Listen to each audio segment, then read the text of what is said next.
Because it's Miami. And Miami, speaking of never winning the ACC, Miami's never won the ACC. And we're talking about them as, a team that on paper, they without a doubt should be in the discussion. Give me your overall thoughts on where we are with this Miami hype. Probably the most talented roster Yeah, in the I ACC. think that's fair. Yeah. Yeah. And one of the easiest schedules for sure. Yeah. I Very mean, manageable. You get Florida State, but you don't get Clemson. I don't have it in front of me. I think are they at Louisville on a Friday? No Friday, but they are at Louisville. And they get Vatech, I think, too, at home. They do. That's on a not on a Saturday. That's on a Friday. But like they get to play a lot of the teams that they should overwhelm, right? Talent-wise. I think the question is just, does it click, and how soon, does it click? Like that's a game, that opening weekend game in my state is going to be an anxiety bowl because like Florida and Miami both expect to win that, and right. It means a lot more to the loser than it does the winner. I think. Correct. In terms of like, it's like cool, yeah, you beat them, whatever. Like they're an ACC team, yeah, they're a team whose Vegas win total is 4.5. Like no credit given to the winner, but if you lose that one, the fan base is going to be pretty hot. I do think Cam Ward is a real upgrade for them.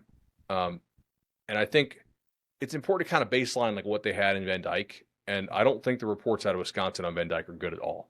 So it really makes me think like, okay, it wasn't Miami screwing up Van Dyke. Van Dyke may just be cooked, right?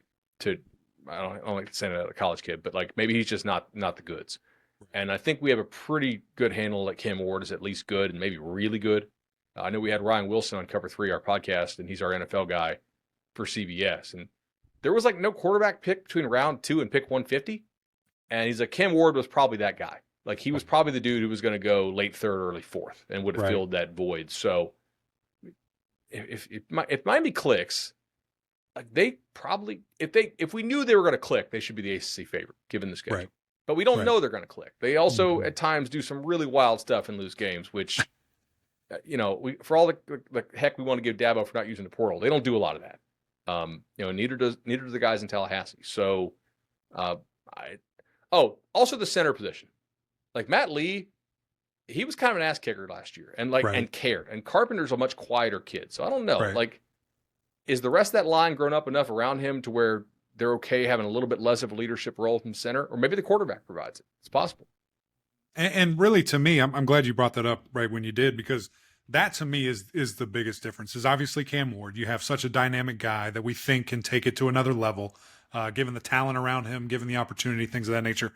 But then the second piece that is maybe bigger physically is that offensive line. They have not had that. What I think this offensive line can be, and obviously it's led by Francis Maui-Noah, but I think Sampson's going to come in and be a monster.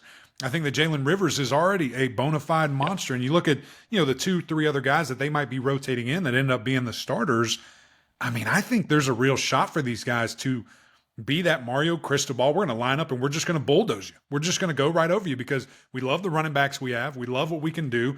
And we think this quarterback's electric enough. So to me, man, that line of scrimmage piece is the differentiator. And it's the thing that they have just not had, quite frankly, in these last handful of years.